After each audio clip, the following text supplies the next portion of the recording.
এই যে এখানে রথ আছে, চন্দননগরের রথ।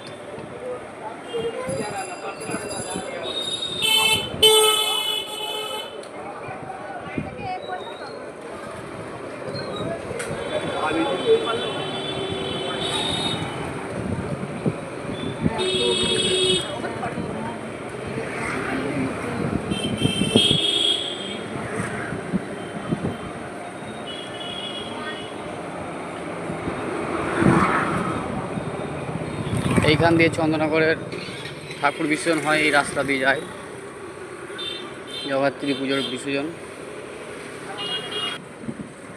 স্ট্যান্ড ধার আমরা ঢুকে পড়েছি।